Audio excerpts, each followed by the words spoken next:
Всем привет! Это «Учим английский с Уиллом», эпизод 6. Сегодня мы смотрим слово relational. История, как всегда, обоснована на правде, на личном опыте. Ну что, поехали? Is your team relational or transactional? Frankly, if it's transactional, then it's not a team you've got. As a small business owner, I never had enough people in enough positions to handle all the tasks that came up daily. If there was an illness, a few of us would cover for the person who was away. If we took on a new or unusual project, we'd all be learning on the job as we tried to work out the new tasks involved in doing it and build a workflow around that. Now, that required staff to be flexible, to learn something new and do a task that wasn't necessarily in their job description yesterday. There's no room for, "that's not my job."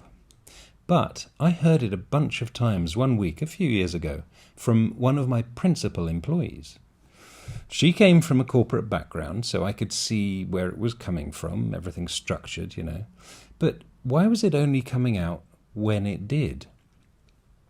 For the previous 18 months, she had been wonderful, absolutely dedicated to putting out top quality work, clocking up overtime when the deadlines required it, training new staff and struggling to get their skills up to the desired level, helping out staff from other departments to get their jobs done on time and without mistakes. And yet suddenly, in 1 week, I heard that from her 3 times.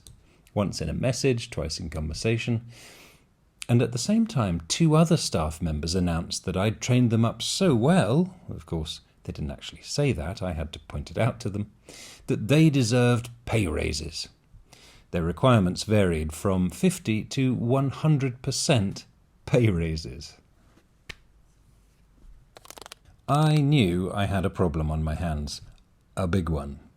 Because a different employee who had newly been appointed my deputy gave me her notice the week before all of this, completely unexpectedly for me. These not my job utterances are just another indicator of the same problem. But what was the problem? It turns out it was our relationships. The team had ceased to be relational. It had become transactional. Do this for me, and I'll do that for you. So it turned out I didn't have a team. Somewhere on the way, perhaps in the 6 months before all that, I had lost it. We were no longer close. They didn't care about me or the company anymore. They just wanted what they could get from me in a transaction. This was troubling, disheartening, and a very dangerous place to be in as a small boutique company. I didn't know exactly what it was that I'd done to cause this loss of team spirit, but as the owner and managing director of the company, it could only be my doing. Now, the upside to this realization was that it was also reversible.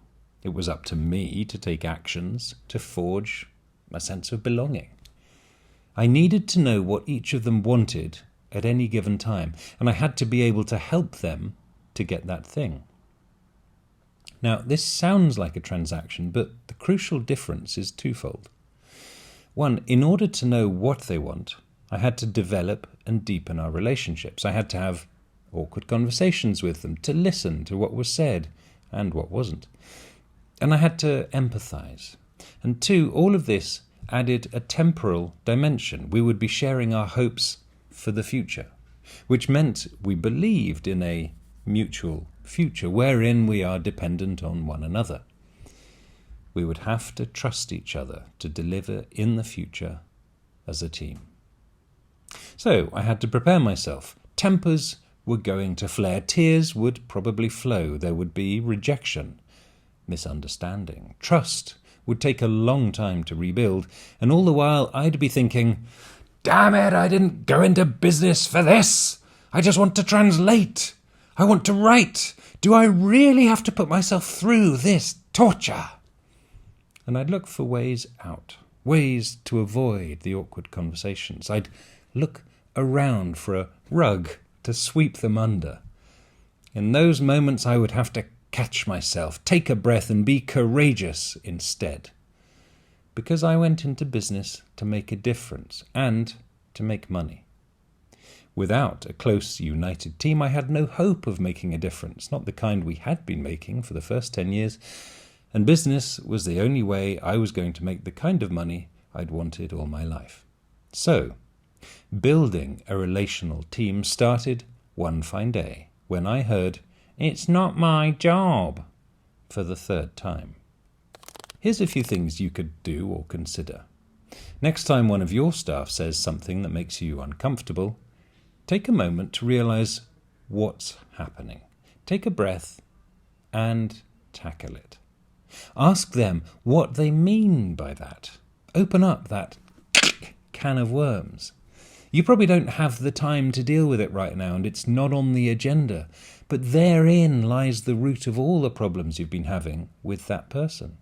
So take the time, understand them, and build your relationship from there. Here's a few questions for you.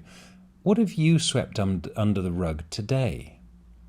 Why did you do so? And what can you do about it now?